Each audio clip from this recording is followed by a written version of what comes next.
नमस्कार, मैं विकास और आप देख रहे हैं दैनिक सवेरा टीवी। और आज हमारे साथ जुड़े हैं जगमोहन आनंद जी, जो पूर्व के मीडिया कोऑर्डिनेटर हैं और करनाल से टिकट के भाजपा की टिकट पे विधानसभा चुनाव लड़ने जा रहे हैं। आइए उनसे जानने की कोशिश करते हैं। सर, सबसे पहले दैनिक सवेरा टीवी की तरफ से आपको बहुत बहुत धन्यवाद। धन्यवाद मेरे भाई। दैनिक सवेरा की सभी व्यूअर्स को, सारी टीम को मैं बहुत बहुत शुभकामनाएं देता हूं, बहुत बहुत धन्यवाद देता हूं कि इस मौके पर आपने मुझे कवर किया और मेरी बात करनाल की जनता तक पहुंचाने का प्रयास कर रहे हैं। आपका बहुत बहुत धन्यवाद। तो सर, अब विधानसभा चुनाव की टिकट लेकर उतारा है, एक पंजाबी चेहरे को उतारा दोबारा बीजेपी ने, तो लगातार कांग्रेस एक जातिवाद की राजनीति करती है, तो उस पर हमने कभी जातिवाद की राजनीति की नहीं। मैं 36 बिरादरी का चेहरा हूँ। मैं किसी एक समाज से नहीं बंधा हुआ हूँ। ठीक है, जिस व्यक्ति जिस समाज में पैदा होता है, जिस समाज में पला बड़ा होता है, जिस समाज में आता है, उस समाज का अधिकार होता है। लेकिन जब आप राजनीतिक क्षेत्र में जाते हैं, आप समाज सेवा के क्षेत्र में जाते हैं, तो 36 बिरादरी का भाईचारा ही आपको कहीं आगे लेके जाता है। 36 बिरादरी के भाईचारे के आगे मैं नतमस्तक हूँ। आज जिस दम पर खड़ा हूँ, 36 बिरादरी के नाते से खड़ा हूँ। अपना समाज तो मेरा अपना है ही है। मैंने आपको पहले कहा, जिस समाज से व्यक्ति पैदा होता है उसका अधिकार होता है, और समाज के बिना किसी व्यक्ति के पास कुछ नहीं होता। लेकिन जब 36 बिरादरी आप समाज सेवा में जाते हैं, आपके पास हर तरह के लोग होते हैं, आपके हर भांति के लोग होते हैं, आपको भिन्न भिन्न समुदाय के लोग मानने वाले होते हैं। उन सबको साथ लेकर के चलूंगा। 36 बिरादरी के नेता, 36 बिरादरी के कार्यकर्ता, 36 बिरादरी की जनता मेरे लिए वो सर्वमान्य है। सर, करनाल में कांग्रेस ने अभी पंजाबी सम्मेलन किया था राष्ट्रीय, तो उन्होंने कहा था कि हम जो सीएम है वो पंजाबी समाज से आते हैं, मगर उन्होंने पंजाबी को ठान के कोई कार्य नहीं किए, तो इसलिए हम समर्थन। आपने अगर वो सम्मेलन कवर किया हो, वो पंजाबी सम्मेलन नहीं था, वो कांग्रेस के द्वारा एक प्रोपोगंडा चला गया था। वो कांग्रेसी सम्मेलन था और खाली कुर्सियों ने आप लोगों को मीडिया के साथियों ने दिखाई है। समाज के कितने लोग वहां पर गए थे? हमारा समाज, देखिए मैंने पहले कहा, हमारा समाज वहां से लुटपुट करके आया। हम लोगों ने अपने दम पर यहाँ पर खड़े हुए, और जब हमारे समाज के बारे में दूसरे दल के एक विशेष समुदाय के नेता उसको बोलते हैं कि जहाँ से ये लोग निकले इनको वहाँ पर घुसाड़ देंगे और उस बिल के आगे हाथ रखेंगे, ऐसी अभद्र भाषा उनके नेता हमारे समाज के बारे में बोलते हैं। आज किसी भी समाज के बारे में हमारे को बोलने का कोई अधिकार नहीं है। समाज, हर समाज का व्यक्ति, चाहे समाज छोटा हो चाहे समाज बड़ा हो, समाज समाज है। समाज इस राष्ट्र को एक सूत्र में पिरोता है। हमारा जो लोकतंत्र है वो सभी 36 बिरादरी से बना है। तो ऐसे अगर नेता, उनके नेता बयान देंगे, ऐसे नेता उनको बात करेंगे, तो कुर्सियां खाली होना स्वाभाविक था। पंजाबी समाज एकजुटता के साथ, दृढ़ता के साथ अपना खड़ा है, और वो अपने दम पर यहाँ पर उन्हें आकर के इतनी मेहनत करी, रिक्शा चलाई, अपना सिगरेटें बेची, अपना लोगों के आगे भीख नहीं मांगी। और आज जब जो हमारे पूर्वजों ने हमारे लिए मेहनत की, आज हम अपने दम पर यहाँ पर आकर खड़े हुए हैं।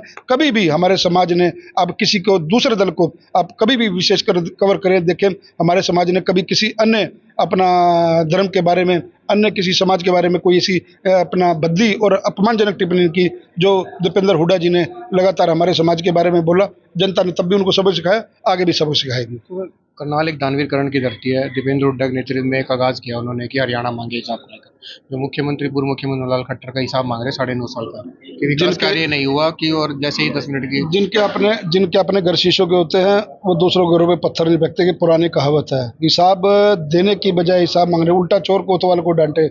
आज वो हिसाब दें। बोले वाले अपना किसानों की जमीनें कैसे सेक्शन लगा करके उन्हें हत्याई, और अपना उनका चार्ज लगा करके, सीएलयू लगा के करोड़ों के दाम में बेचा। किस प्रकार से अपना एक विशेष बिरादरी को उन्होंने नौकरियां दी, किस प्रकार से उन्होंने अपना पैसे लेकर ट्रांसफर की, कैसे उन्होंने लूट और क्रूट और भ्रष्टाचार किया, किस प्रकार से सेक्रेटरीट के अंदर दलाल घूमते थे। भारतीय जनता पार्टी के कार्यकाल में तो ऐसा नहीं हुआ। एक रिक्शा चलाने वाला, एक सब्जी बेचने वाला, एक जूते काटने वाले का बच्चा भी तहसीलदार लगा, एचएस अधिकारी लगा, बिजली बोर्ड में जेई लगा। ये किसी और राज्य में कभी कोई कल्पना कर सकता है? लोग जमीन बेच करके करोड़ों रुपए लेकर के जाते थे ट्रांसफर करने में।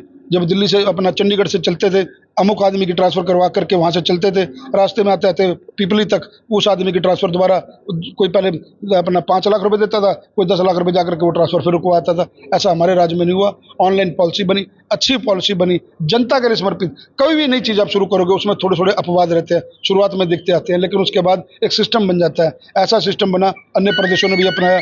तो हिसाब उनसे हमने मांगना है। हिसाब उन्होंने, हरियाणा की जनता ने उनसे हिसाब मांगना है। वो कौन होते हैं हमारे से हिसाब मांगने वाले? हिसाब हम देंगे, जनता को देंगे। अब चुनाव आ गए, हम जनता के बीच में जाएंगे, हम 10 साल का हिसाब देंगे। हम 10 साल का उनको बताएंगे कि हमारे नेताओं ने 10 साल में क्या किया, करनाल के दोनों विधायकों ने क्या किया। ये हिसाब हमारा देने का, जनता के प्रति हम जवाब दें, उन नेताओं के प्रति हम जवाब दें नहीं है। क्या क्या मुद्दे रहने वाले जनता के बीच जाने के लिए? हमारा विकास का मुद्दा है। हमने लोगों को विकास के दम पर, करनाल की जो भाईचारा है, करनाल का जो 36 बिरादरी का एक प्रेम है, करनाल में जिस प्रकार के 36 बिरादरी की जो अपना लोग रहते हैं, सभी कार्यकर्ता रहते हैं। करनाल के कार्यकर्ताओं के मान और सम्मान की लड़ाई, करनाल की जनता के मान और सम्मान की लड़ाई है। उस मान और सम्मान को उनकी इज्जत के लिए मैं दिन रात खड़ा हूँ। एक एक गली कुछ से अच्छे से वाकिफ हूँ। बड़े अच्छे से, बहुत ही अच्छे से कार्यकर्ताओं को महसूस होगा, जनता को महसूस होगा कि कोई वाकई में ही हमारे को जनसेवक मिला है। तो आने वाली वोटिंग की तारीख को जनता से क्या अपील करना चाहेंगे हमारे चैनल पर? आपके माध्यम से मैं जनता से अपील करना चाहूँगा, अपने बेटे को, अपने भाई को, आपके बीच के एक साथी को, आपके बीच के एक कार्यकर्ता को ये टिकट आदरणीय मनोहर लाल जी ने दी, आदरणीय नायब सैनी जी ने दी, आदरणीय मनोहर लाल बडोली जी ने दी, आदरणीय संजय भाटिया जी ने दी।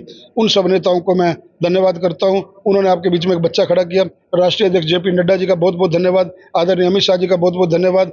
और एक सामान्य कार्यकर्ता से देश के प्रधानमंत्री तक पहुंचने वाले, चाय बेचने वाले व्यक्ति, जिसने अपने बचपन में गरीबी का दिन काटे, ये पार्टी उस कैडर से आती है, आज देश के प्रधानमंत्री है। उन्होंने एक ऐसे सामान्य कार्यकर्ता को ये टिकट दी, उसके मान और सम्मान में करनाल की जनता अब खड़ी हुई है और भारी बहुमत से वो जिताने का काम करेगी। आपके माध्यम से ये अपील करता हूँ कि आने वाली 5 तारीख को भारी बहुमत से यहाँ पर मेरे को जिताने का काम करें। देश दुनिया की हर खबर सबसे पहले देखने के लिए फॉलो करें Dainik Savera TV, YouTube, Facebook, Instagram, X और व्हाट्सएप चैनल पर।